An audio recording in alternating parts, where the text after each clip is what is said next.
Magandang araw sa inyong lahat. Narito na ang pinakabagong update ngayong Sabado, November 29.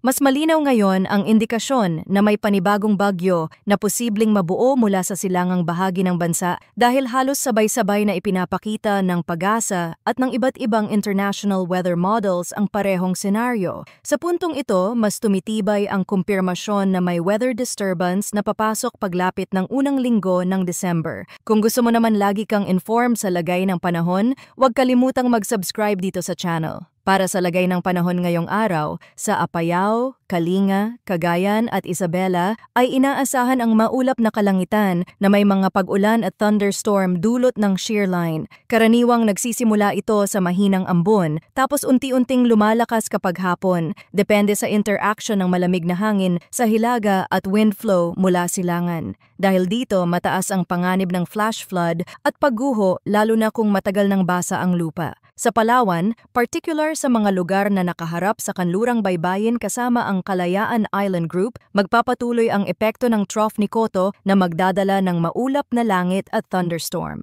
Posible ang malalakas na buhos na maaaring magpataas ng tubig sa mga daluyan sa loob lamang ng ilang minuto. Sa Ilocos Region, Batanes at natitirang bahagi ng Cordillera, ang northeast monsoon ay patuloy na magdadala ng pag-ulan at malamig na hangin. Bagamat hindi malakas ang ulan sa kabuuan, makaapekto ito sa visibility, magpapadulas sa mga kalsada at maaaring magdala ng biglaang hangin sa baybayin. Sa Metro Manila at nalalabing bahagi ng Luzon, partly cloudy hanggang cloudy skies, ang mararanasan na may posibilidad ng localized thunderstorm sa hapon o gabi. Kapag nasabayan ng malalakas na ulap, sa Visayas at Mindanao naman, mananatiling partly cloudy hanggang cloudy na may posibilidad pa rin ng mga biglaang thunderstorms. Ngayon dumako tayo sa tropical cyclone threat potential mula PAGASA. Para sa week 1 mula November 28 hanggang December 4, nasa kanlurang bahagi pa rin ng monitoring domain ang natitirang sirkulasyon ni Verbena sa West Philippine Sea. Bukod dito ay inaasahang lilitaw ang isang TC-like vortex sa silangan na may mababa hanggang katamtamang tsansang maging tropical cyclone habang papasok ng PAR. Para naman sa week 2 mula December 5 hanggang December 11, nakikita ang paglalakbay nito patungong Northern Mindanao, Visayas or Southern Luzon,